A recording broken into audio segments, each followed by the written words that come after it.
Hello, everyone, and welcome to Up the Turnpike, your source for New York Islanders content, both here on YouTube and over on Patreon, where you can get our podcast. That's patreon.com/Up the Turnpike.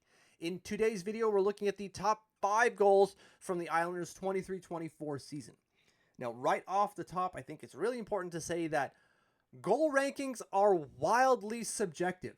My top 5 goals from last year are probably not going to be your top 5 goals from last year either. I'm certainly going to miss one that really sticks in your mind for whatever reason.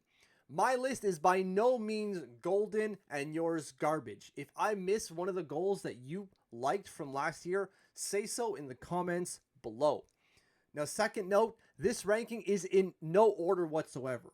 There isn't, well, this one is better than that one for X reason. No, it's really hard to figure out why a goal would be better outside of it clearly being some sort of like highlight reel goal, which, as you'll see, there isn't really one. They're all great goals, but there isn't one that like is going to be on the end of the year highlight reel for the NHL, which is fine by me. I don't care, but just there's no clear winner in this ranking. Let's just go in chronological order. How about that? Okay, so the first one on my list is one of the earliest goals in the season. It's on the opening night against the Buffalo Sabres, and it's Adam Pelech. Technically, Casey Cizikas gets a piece on it, I believe, who actually gets the goal. But Adam Pelech throws it from the blue line, bar down and in. Fan-friggin-tastic. I love me some bar downs and in, and I'm sure you do too. So, like, just take a look at that. Worked from the point, from the back to the point. Takes a second, unloads, and it's in. Unreal. Heck of a shot. Someone does get something on the front in the front of the net to make it maybe go a little bit more. I don't care. I'm giving it to Adam Pelech. I love that. And the fact that it's at the beginning of the year too, hell of a way to start the season. Hopefully 24-25 starts the same way. Number 2 is an OT winner. Obviously an OT goal is going to end up here because we went to overtime a bajillion times throughout the season. I do believe it's 25% of the season was played in overtime for the 25% of the games went to overtime last year for the Islanders, which is stupidly high. That has to change next year. But if we happen to get overtime this often, ideally we end it this way. Just watch this goal between, Noah Dobson and Matthew Barzal. The give and go back and forth. Just watch these little deft touches. Boom, in. Oh, it's quick. It's easy. There's nothing too complicated there. Barzal goes deep, pulls some guys through. Noah Dobson's got an opening, pings it back to him, and then Noah Dobson one-times pass right back to Matthew Barzal on a tee. They don't flub either of those passes, and it's in. More of those ticky-tack type of passes, please. Short little passes, specifically in overtime when you've got the space. My next one goes to Simon Holstrom, who was our shorthanded king last year, and yet another shorthanded goal from him is what's going to make this list as I queue up my video. The reason I like this goal specifically, this specific Simon Holstrom goal, specific shorthanded Simon Holstrom goal, is that, as you can see in the video here, he's covered. He's got 2 guys on him. It doesn't look like he's got an angle here. There's no one else in front of him that he can play to. The only other player in the zone with him is, as you can see behind him, Jean-Gabriel Pageau. There's no one else there. He's got nothing, it seems. He's out wide. The Ducks have this center ice kind of in lockdown. But Simon Holstrom just powers his way around whatever schmuck defenseman this was for the Anaheim Ducks. Whoever you are, you're clearly a better player than I'll ever be. But still, Simon Holstrom embarrassed you here. And then throws it past who I believe is Chris Gibson in the net. Excellent stuff. Just watch. Goes wide.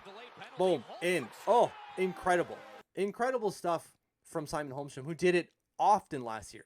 Maybe not as complicated as that goal was because of the coverage, because he had no one else with him. Most of the time when he scored a shorthanded goal, you had Simon Holstrom on one side, Jean-Gabriel Pageau on the other side, and it was like a 2-on-1 or a 2-on-0, and the goalie had no chance. You got to play the pass, you got to play the shot, like you can't cheat. In this instance, there was nothing. It was just Simon Holstrom, and still he blew by his defender, his marker, and then roofed it past Chris Gibson. Excellent goal there from Simon Holstrom. The next one is actually less about the goal. Now, obviously the goal matters because that's the end result, but it's the pass leading up to the goal that I really like here. So the goal is against the Florida Panthers. They've pulled their goalie, so we're technically, I guess, on a power play. Numerical advantage, I should say. We're on a numerical advantage here. And Noah Dobson is on the half wall and throws it across ice to Kyle Palmary, who's wide open and makes no mistake. Just watch. Watch this here. Through everyone. Boom. Kyle Palmary has to get down on one knee. He's proposing to that puck as it goes in the net.